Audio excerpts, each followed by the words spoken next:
মায়ের হাতের তো প্রতিদিনই রান্না খাই। চলো না আজকে আমি না হয় আমার বাবা মার জন্য রান্না করি, আর সেটা আজকে আপনাদের সাথে শেয়ার করব। আসসালামু আলাইকুম, সবাই কেমন আছেন? আশা করি সবাই অনেক বেশি ভালো আছেন। তো প্রতিদিনের মতো আবারও ডেইলি ব্লগ ভিডিও শেয়ার করছি, আর এই তো সন্ধ্যা থেকে ব্লগটা স্টার্ট করে দিলাম। তো আজকে কিন্তু আমি গরুর মাংস রান্না করব, আর এর আগে কিন্তু আমি কখনোই গরুর মাংস রান্না করি নাই। আমি কিন্তু চাই রান্না করতে, কিন্তু আমাকে কিন্তু আম্মু রান্না করতে দেয় না, বাট আজকে কিন্তু আমি নিজের হাতেই রান্না করব। ওইদিকে তো দেখতেই পেয়েছেন আমি কিন্তু পেঁয়াজ আর রসুনটা ভাজার জন্য তেলে দিয়ে দিয়েছি একটু ভালো করে ভেজে নেওয়ার জন্য। আর এদিকে কিন্তু শুকনো মশলাগুলো আমি ভালো করে একটা প্লেটে নিয়ে নিয়েছি, তাহলে কিন্তু আমার বুঝতে সুবিধা হবে। আর এখানে আমি ধনিয়া গুঁড়া, মরিচের গুঁড়া, হলুদের গুঁড়া, তারপরে এখানে ছিল একটা গরম মশলা, তারপরে বাটা মশলা, লবণ, এলাচ, দারচিনি, কালো এলাচ, গোলমরিচ আর ছিল তেজপাতা। তো এগুলো সব আমি কিন্তু ভালো করে একটা প্লেটে উঠিয়ে নিয়েছি, এতে কিন্তু আমার সুবিধা হবে। আর আম্মুকে দেখিয়ে দেখিয়ে উঠেছি যে কতটুকু পরিমাণে লাগবে, একটু তাহলে দেখে দাও, যেহেতু অনেকগুলো গরুর মাংস রান্না হবে, তো আমি তো এতগুলো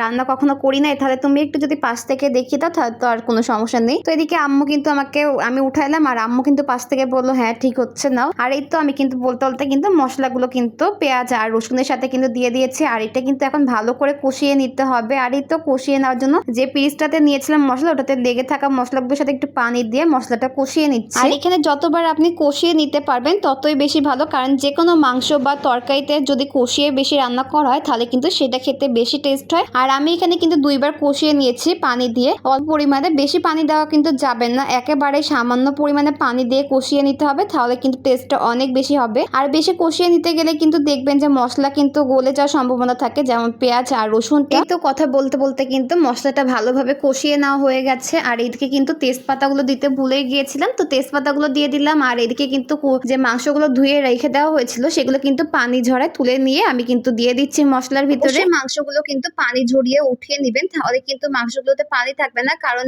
মশলার ভিতরে দেওয়ার পরে কিন্তু অটোমেটিক এমনিতে মাংস থেকে পানি ছেড়ে দিবে। আর এই তো এখন কিন্তু পানি থেকে ছেঁকে নেওয়ার পরে কিন্তু আমি এই তো মশলার সাথে ভালো করে মাংসগুলো মিশিয়ে নিচ্ছে আর কষিয়ে নিব এখন ভালো করে। আমার মতো যারা যারা নতুন রান্না করা শিখছেন বা রাঁধুনি, তাদের জন্য আমার এই রেসিপিটি, কারণ আমি নিজেও যেহেতু এর আগে কখনো গরুর মাংস রান্না করি নাই, সেজন্য ভাবলাম যে একটা ছোট করে ব্লগ করা যাক, আপনাদের সাথেও শেয়ার করা হবে আর অনেকের উপকারেও আসবে। আর দেখতেই পাচ্ছেন মাংস কষিয়ে নিতে নিতে কিন্তু মাংস থেকে কতগুলো পানি ছেড়ে দিয়েছে। এখানে কিন্তু বাইরে কোনো এক্সট্রা পানি ইউজ করা হয়নি, এগুলো কিন্তু সব মাংস থেকে পানি ছেড়ে দিয়েছে। আর এই পানিতে কিন্তু মাংস অনেকটা সিদ্ধ হয়ে যাবে। আর এই পানিটা যখন একেবারে শুকিয়ে আসবে তখন কিন্তু মাংস কষিয়ে নেওয়ার জন্য আবারও পানি দিয়ে দিতে হবে, তখন কিন্তু আরোটা সিদ্ধ করার জন্য দিয়ে দিতে হবে। আর এখানে কিন্তু ভালো করে কষিয়ে নেওয়ার জন্য এখানে বাইরের কোনো এক্সট্রা পানি ইউজ করা যাবে না। তো এখানে কিন্তু এই তো কষিয়ে নিব, আর এই পানিটা শুকিয়ে আসলে কিন্তু আমি পানি ইউজ করব। আর এই তো দেখতে পাচ্ছেন কষিয়ে নেওয়া কিন্তু হয়ে গেছে, দেখতে পাচ্ছেন মাংসর পানিটা কিন্তু একেবারে টেনে নিয়েছে, আর কষানোটা কত সুন্দর হয়েছে। আর এই কষানো মাংস খেতে কিন্তু অনেক বেশি মজা, যারা খেয়েছেন তারা তো অবশ্যই জানেন। আর এখান থেকে কিন্তু আমি এখন কষানো কিছু মাংস উঠিয়ে রাখবো আমি খাওয়ার জন্য, আমি আমার আম্মু ভাই খাওয়ার জন্য উঠিয়ে রাখবো। তো এখানে কিন্তু এখন আমি পানি দিয়ে দিচ্ছি, দেখতে পাচ্ছেন এই পানিটা কিন্তু গরম করে নিয়েছি, তাহলে কিন্তু তাড়াতাড়ি তরকারিটা রান্না হয়ে যাবে, এই জন্য গরম করে নিয়েছি পানি। আর এখন ভালো করে মাংসের সাথে মিশিয়ে আবার ঢাকনা দিয়ে ঢেকে দিব বলক ওঠা পর্যন্ত পানিটা টেনে নেওয়ার জন্য। আর এই পানিতে কিন্তু মাংসটা একেবারে পুরোপুরি সিদ্ধ হয়ে যাবে। আর এই মাংসটা খেতে এত বেশি মজা হয়েছিল, সবাই কিন্তু অনেক বেশি পছন্দ করেছে, আব্বুও কিন্তু খেয়ে বলেছে অনেক সুন্দর হয়েছে মাংস রান্না। তো এইভাবে রান্না করতে কার না ভালো লাগে, যদি সবার পছন্দ হয় আর প্রশংসা করে। আর এই তো দেখতে দেখতে কিন্তু রান্না হয়ে গেছে, এখন কিন্তু আমি জিরা গুঁড়া দিয়ে দিচ্ছি। তো এটা কিন্তু ভাজা জিরা গুঁড়া, আর ভাজা জিরা গুঁড়া কিন্তু যে কোনো তরকারি রান্না শেষে দিলে কিন্তু টেস্ট বাড়ে আর দিতেই হয়। তো এই তো ভাজা জিরা গুঁড়া দেওয়ার পরে কিন্তু ভালো করে নেড়ে দিচ্ছি। ফাইনালি কিন্তু আমার গরুর মাংস রান্না রেডি, আর এখন খাওয়ার পালা। আর এদিকে কিন্তু বিরিয়ানিও রান্না করা হয়েছিল, তো সেটা আর শেয়ার করিনি, সেটা কোনো পরবর্তী ভিডিওতে নয় শেয়ার করে দিব।